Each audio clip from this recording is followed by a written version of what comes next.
What do you mean, you're almost there? Rofe's voice was barely audible through the prattle of the nightly downpour. Past the exit sign. I leaned closer to the phone holder. I'll be there in 20 minutes. 30 at most. I tried to come up with a correct estimate how long it would take to unload the hodgepodge of furniture and crates from the estate sale, but Ralph cut me off. It is Friday, Frank. A pause, then, we said Saturday. Stumped, I just stared at the phone for a moment. Seriously. My schedule had been somewhat chaotic lately, and I was more annoyed than surprised that I had mixed things up. Yes, seriously, Ralph said through the rain and what sounded like chatter on his side. I told you I'd be out of town until Saturday afternoon. My in-laws' anniversary, remember? I'm sitting here with my brothers-in-law, and Marley's taken the kids to bed in the guest room. What am I supposed to do with my haul then? Before my inner eye, I saw myself curled up on the passenger seat all night while the water level outside steadily rose. Have you seen the weather reports? I'd only make it back to Fort Redden tonight if I traded the truck for a goddamn cargo ship. Calm down, Frank. And don't take the Lord's name in vain. Ralph sounded much too unfazed for my taste, but then, he wasn't the one who'd have to spend the night in a truck. Don't worry about the haul. We'll unload together tomorrow. There's a spare key wedged behind the sign by the delivery entrance. It is not ideal, but there are plenty of sofas in the warehouse. And you'll have the coffee machine in my office. There should be some. He broke off, then it sounded like he covered the phone while talking to whoever had interrupted him. I have to go. The kids won't stay in bed. We'll talk tomorrow. I'll be there around noon. It took me almost an hour to get to the warehouse, thanks to my usual shortcut being flooded, but what did it matter? Had the damn storm not surprised me, I'd already have been on my way home by the time I poked around behind the sign with a pencil to unwedge the key. I felt like a burglar when I entered, soaked and frustrated, and felt around for a light switch. By day, the warehouse was easy to navigate, jammed with junk as it was. Now, in the evening, and with the storm raging outside, no light came in through the industrial windows just beneath the ceiling. I cursed under my breath when the first switch I found did nothing. The second one mercifully worked, but the caged lamps it turned on barely illuminated the maze of overcrowded shelves and old furniture. Using my phone as a flashlight, I made my way to Rolf's office, a tiny cubicle next to the front entrance of the warehouse. The old banker lamp and the heavy antique desk always made the room feel like a relic from another time. The old apothecary cabinet with missing drawers fit right in with them. The heavy-duty industrial shelf that held the decidedly modern coffee machine, and the large plastic plant in its gaudy pot were a mismatch. For some reason Ralph really loved that plastic palm though. "Livens the place up," he said when I remarked upon that, years ago. I was more interested in livening up myself and my phone. The battery was awfully low for a night in a dark warehouse full of tripping hazards. I put it on the charger on Rolf's desk, then went to get water for my coffee from the tiny adjacent bathroom. The caged lamp in there didn't work, which was probably why I found a flashlight on the tray under the mirror. Good. Now I could let the phone charge overnight. I'd just have to remember to put the flashlight back in the morning. While the coffee was brewing, I looked around outside the cubicle, in the corner were Ralph stored hauls from recent yard sales that had yet to be categorized. Cushions and blankets were high on my mental wish list, but I was also hoping to find books, magazines, maybe a deck of cards. Although it felt like the dead of the night, it was only evening. At home, I'd have put on a movie by now, or maybe headed over to the bar for a round of pool. Here, I had to keep myself entertained with more humble means until I got tired enough to crash on a couch. From past deliveries, I knew those were farther back in the warehouse, near the wall units and wardrobes. There'd be a wide selection to pick from, so I wasn't worried about that. I've seen perfectly good kitchens, desks, kids' furniture, and garden sets thrown out, but there's just something special about couches. No matter how worn or outdated, people always seem to think somebody else wants to buy them. As a result, every second-hand furniture store is drowning in them. My search hadn't been too fruitful by the time my coffee was done. All I had found was a stack of home design magazines. Better than nothing. I flipped through them while I sat at Rofe's desk, sipped the coffee, and wondered whether I had it in me to go get my lunchbox from the truck. The security glass of the small cubicle window blurred the world outside, but I still had the heavy patter on the flat roof and the howling wind to sway my decision. The sandwiches had probably gone soggy by now anyway. After finishing the coffee, I continued my search for cushions, blankets, and entertainment in the maze outside the office. God-fearing and good-natured as Ralph was, the man never had the slightest sense of order. Only he, and perhaps the Lord, knew why desks were stored next to nightstands, but office chairs were all the way over with cribs, strollers, and playpens. There was no guarantee that he kept living room accessories anywhere near living room furniture, but I had to start somewhere. Since I had seen coffee tables across from the entrance, I decided to try my luck there. I was only mildly surprised to find the shelves filled with kitchen appliances instead. Toasters, blenders, waffle irons, rice cookers, and all sorts of novelty items no self-respecting cook had ever used. The next section contained cat trees, dog houses, and several baskets of footballs and pet toys. I made a mental note that there were some dog beds that looked rather comfy, should I really come up empty on cushions. Venturing deeper into Rofe's cabinet of curiosities, I slowly began to grasp the full extent of his arbitrary inventory system. When I delivered my hauls from estate sales and storage auctions, I usually had a random mishmash of items myself.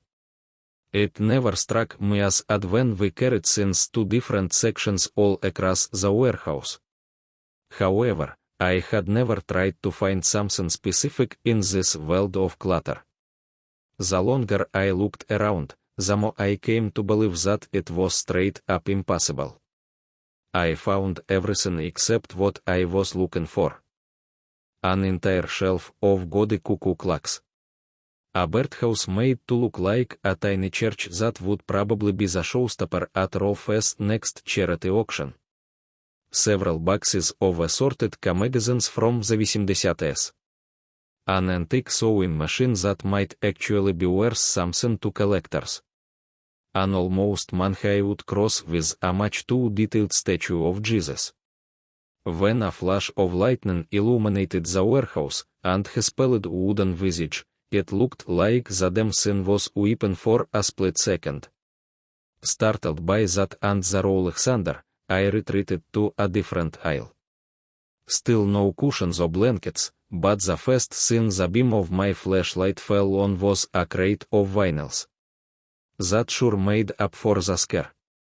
A good part of my record collection came from forgotten treasure chests like this, and Ralph was always happy to trade for some knickknacks. "I am not running a record store," he once told me. I don't catalog this. I'd sell them wholesale anyway. Whether you take some or not, it's $20 for the whole box. Excited, I knelt down to flip through them in hopes of a rare piece I was still missing. At first glance, the records were in great shape. No dog-eared corners. Some even had wrappers that pointed to the previous owner being a collector as well. The covers looked right up my alley: jazz, Dixieland, bluegrass. However, I had never even heard about any of the artists. I didn't find a single familiar name, and certainly none of the rare classics I had hoped for. Upon closer inspection, I noticed that the covers had one strange detail in common. All of them depicted the artists, which wasn't unusual by itself, but each and every one of them lacked a facial feature. Some didn't have eyes, others no ears or noses. One even showed a man playing a trumpet, but the instrument's mouthpiece pointed toward a smooth piece of skin instead of a mouse. Must have been some obscure fad, I thought as I got up, somewhat disappointed, although not too surprised. After all, one had to dig through a lot of coarse gravel to find any gems. The next aisle was blocked off by a stack of what I assumed were desks for kids. At least they seemed too small for adults, and some had stickers plastered all over them. I carefully made my way around the obstacle since I had a vague memory of Ralph storing bedspreads somewhere around here. The passage between the desks and the heavy industrial shelves was narrower than expected. I had to lift my arms to squeeze through, which made the murky beam of my flashlight go straight up for a moment. I had to do a double take at what I saw. The desks were stacked impractically high, almost up to the ceiling, like a Jenga tower. How had Ralph even accomplished that? And why? There was plenty of space in the aisle. The rose-colored desk right in front of me was also assembled the wrong way. The hatch faced the back, and the drawers were upside down. Still in disbelief, I let my flashlight beam wander up the tower again for a closer look. Several of the desks had obvious flaws in their construction from what I could tell. Maybe Ralph had stacked them like that because he couldn't sell them in this state anyway. There were no bedspreads in this aisle. Where I had hoped they'd be, I found an array of the weirdest oil paintings I have ever seen. Huge, ornate frames made of wood so dark that it looked like carved charcoal. I am far from an expert, but they struck me as genuine antiques. Something just felt ancient and profound about them, although I couldn't even tell what they depicted. Primordial landscapes, maybe. Alien planets. It was probably just the erratic light of my flashlight, but a few times I thought I saw movement on a canvas. As if something was alive in the oil and sneaking from frame to frame, just to stay perfectly still when I fixed my eyes on its hideout. It had to be some kind of optical illusion. Since it also gave me a bit of a headache, I abandoned the paintings and continued my search. The deeper I delved into the warehouse, the more I wondered who the hell would ever buy this junk. It had been a while since I had come across anything that looked useful or even usable. If I hadn't known that the only alcohol that ever touched Rolf's lips was mess wine, I'd have assumed he bought this stuff in a drunken state. Incorrectly assembled furniture, heaps of unidentifiable clutter that looked like spare parts, but I couldn't say for what. I'd go as far as saying that most of it served no apparent purpose, not even a decorative one. The aisles were filled with contraptions that looked like somebody who had never seen furniture before tried to build some from scratch. The works of an especially gifted chimp or caveman, somebody with no concept of form or function.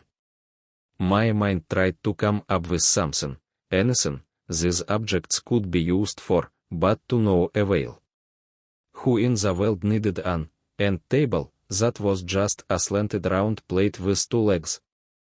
Without the support of the shelf it leaned against, it couldn't even stand upright. Or the thing that resembled a wardrobe in size and shape, but had only a single drawer on the top left side instead of doors. How about a novelty bar stool? Easily twice my height, but where the seat would normally have been, there was a laundry basket. A laundry basket that opened sideways.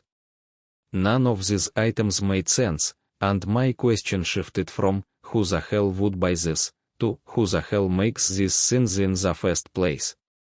Most looked professionally made and were in great condition, as far as second-hand furniture condition goes anyway.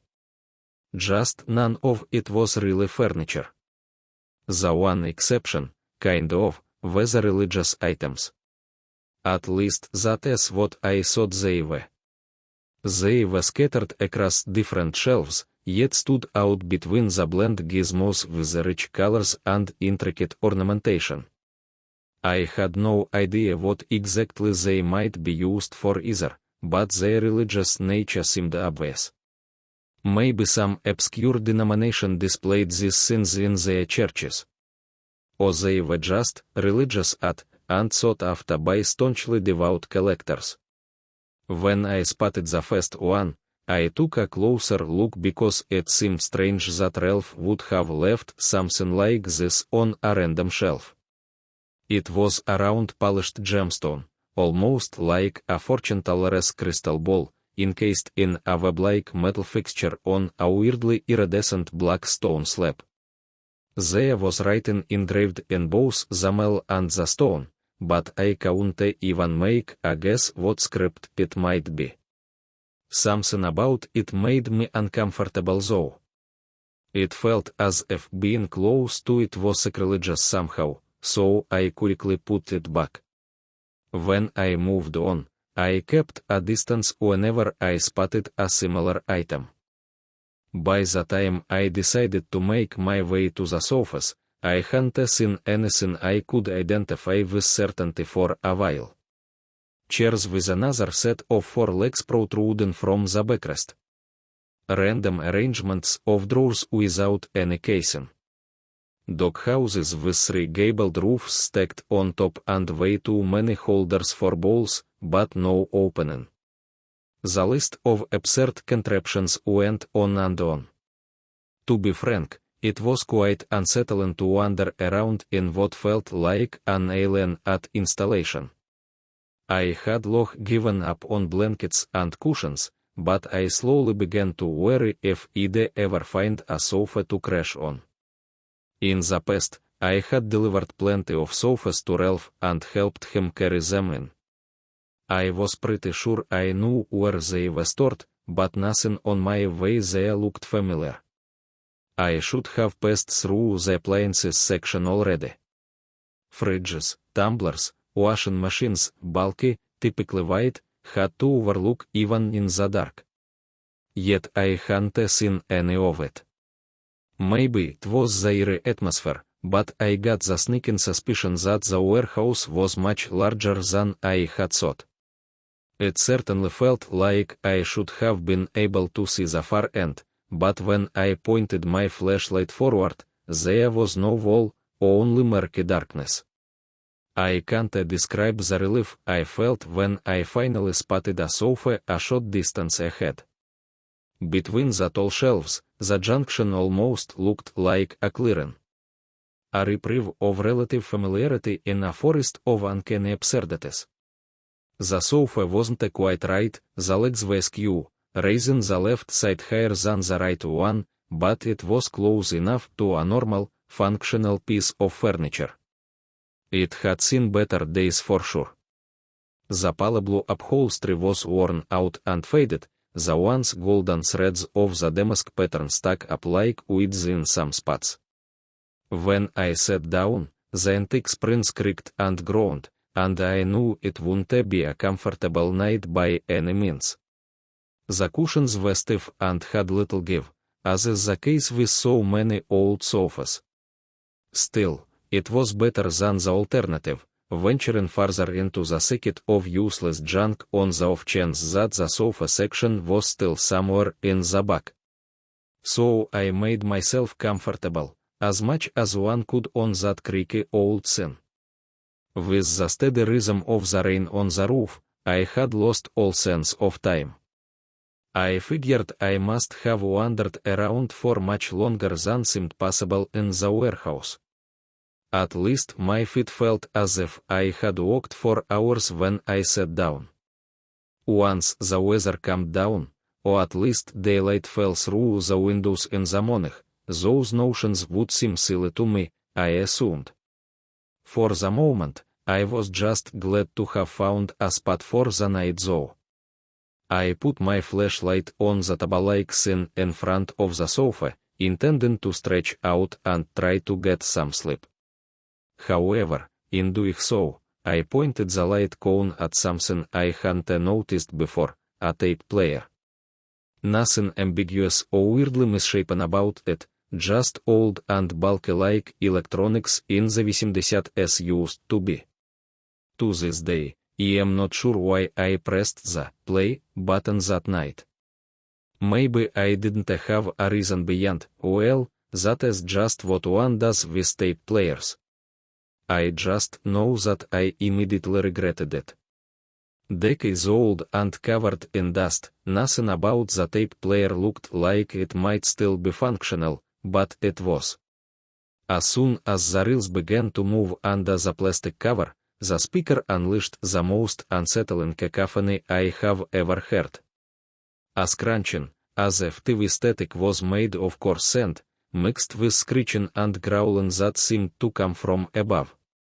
Something that sounded like the flapping of 1,000 leathery wings in the storm outside. Distant voices whispering in a strange language. It barely sounded like anything human mouths could produce, guttural, gargling, yet with the cadence of a conversation. And it just wouldn't stop.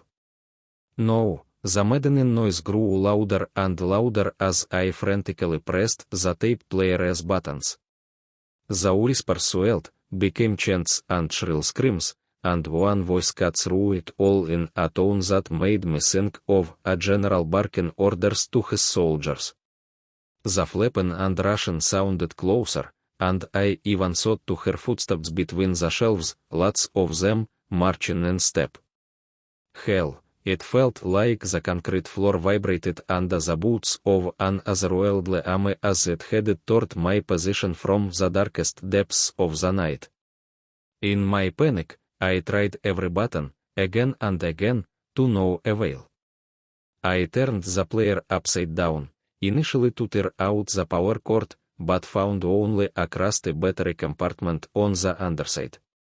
Although the apparent leak made it unlikely that the battery still powered the player, I pried the compartment open and reamed the rusty remains out of it. And yet the agonizing noise wouldn't stop. The gargled voices wouldn't shut up, the stamping steps drew ever closer.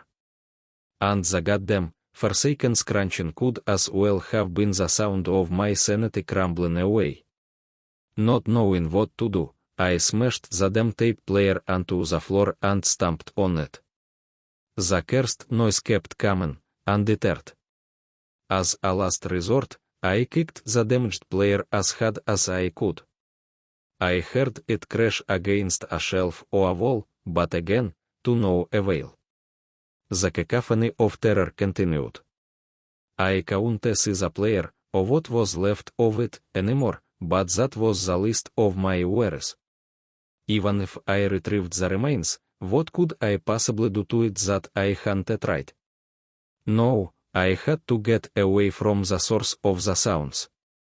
Away from whatever was coming for me from the darkness. As absurd as it may sound, I was sure the fabric of reality was corroding somewhere in the darkness between the shelves. That a portal or bridge to another, more sinister dimension had opened and allowed some unholy force to pour into the world. Filled with a primal fear, I didn't think clearly. To me, it seemed obvious that these unseen, otherworldly beings were attracted to the sound, or that they had somehow been summoned by it. If I couldn't make it stop, I had to get as far from it as possible if I wanted to get out alive. And so I turned around and staggered away from the dreadful sounds, laser focused on putting as much distance between the player and me. When I woke up, I was confused and had no idea where I was. It took me a moment to recognize Rofe's warehouse. Nothing seemed out of the ordinary when I sat up and looked around. I was in the sofa section. Daylight came in through the windows, and last night's ambience of wind and rain was gone. I even remembered the sofa I had slept on from a delivery last month. The only additive was the fact that I found myself clutching a flashlight. Apparently I hadn't bothered to switch it off since the batteries were completely drained. It jogged my memory in its dead state though. The bizarre gizmos, the sky-high towers of stacked whatevers, the nagging feeling that I had gotten lost between the shelves, the bizarre nightmare. It had been a while since my mind had cooked up something this strange, but in my drowsy state, I figured the droll accommodations were to blame. It is not like I frequently slept in warehouses or storage units, or anywhere other than my bed, for that matter. A good cup of coffee. That is what I really needed after this uncanny dream, and luckily I remembered there was still some left in Rolf's office from last night. I got up and made my way through the sofas, thinking I should probably give him a call to check when he'd be here as well. After my ordeal on the stormy road, followed by the most horrifying nightmare of my life, I just wanted to get over with this delivery and go home. Just before I reached the main aisle, I caught sight of something that stopped me dead in my tracks. A bulky, antique sofa in faded blue and gold. The exact same sofa I had seen in my dream. And in front of it stood a coffee table, not strange or unusual in itself, but the old tape player on it made me shudder. It was the same accursed thing I had seen and smashed to pieces in my dream. Everything in me recoiled at the memory of what it had unleashed. Had it really been a dream? I appraisingly surveyed my surroundings. Along the wall to my left, I saw fridges, washing machines, dryers, and other large appliances. Not one of them made me wonder about its function. To my right, there were desks, planter tables, and large watering cans. That sure looked like Rofe's doing, but one of the desks gave me pause. When I went closer, I recognized it as the wrongly assembled kid's desk from last night. The hatch was indeed facing the wrong way, but it wasn't affixed to the surface either. Looking around, I realized that none of the hatches were. Some were stored under the desks. Ralph had probably not screwed them on to make transport easier for customers with smaller cars. Still, seeing another item from my dream made me queasy. It had to be a bizarre coincidence, right?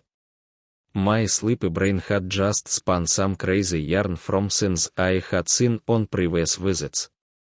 That had to be it. What other logical explanation was there? None I could think of, but that wasn't enough to convince me. Instead of going to the office and calling Ralph, I inspected the nearest aisles. Just to make sure none of the strange contraptions were there. To my great relief, I didn't find anything I couldn't identify. Useless plunder, yes, but only useless to me. Antique globes, china sets with more soup tureens than I cared to count, tacky bookends. I was never one for home decor, but I knew somebody, somewhere would probably put this stuff in their home. I did not find the paintings in the charcoal frames, nor did I come across a Jenga tower made of desks. What I did find was the box of vinyls. First creepy Jesus to the left, and straight on, till morning. When I flipped through the records, there was nothing strange about the covers though. I still didn't know any of the titles or artists, but all of them had their facial features. My discoveries, Oleg Zarov, settled it. Nothing otherworldly had happened last night. It had been a nightmare. One that had really rattled me, but just a dream nonetheless. I had seen enough to be certain of that, so I turned around to finally get my coffee and call Ralph. I could already see the fridges and dishwashers ahead when I accidentally knocked a gaudy plastic owl off a shelf. It rolled behind me, so I turned around and picked it up. That's when I saw it. The footprints. Black, dusty footprints. The aisle looked like the entire workforce of a coal mine had marched through it after a shift.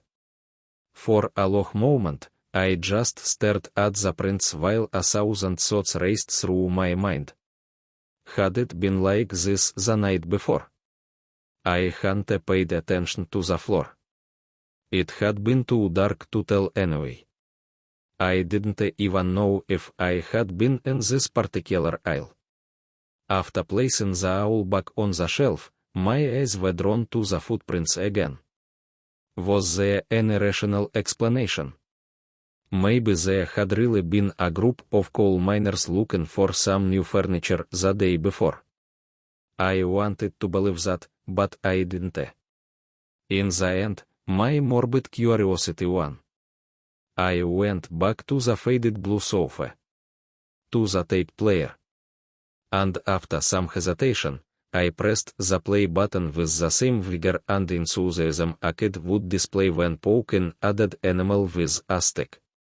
I heard a click when the button snapped in. I could see the reels move through the milky plastic, but the speakers remained silent. No hellish cacophony, no ominous whispers or chants, no uncanny screeching or grinding. Relieved, I looked closer and realized there was no tape in the player. The reels were slowly turning in an empty compartment. When I pressed the stop button, it obeyed. Coal miners. It had to be a merry band of coal miners on a shopping trip. I kept trying to convince myself of that when I got my coffee and called Ralph. I still tried to believe it when he showed up about an hour later, with breakfast, God bless him. We unloaded my truck together, carried furniture and other estate sale treasures inside, discussed prices, chatted about business and life in general. In the back of my mind, the nightmare, or whatever it was, lingered. I just couldn't let it go unaddressed, but I also didn't know where to even begin. We took a break at some point. I had an idea. I strolled around under the guise of looking for records for my collection. The real plan was to go back to the stained aisle and proclaim, "Wow, what happened here?" Either Ralph would have an explanation, or I'd have, hopefully, an easier time to explain what I had seen at night. It didn't come to that though. The floor in the aisle didn't look any different than anywhere else in the warehouse.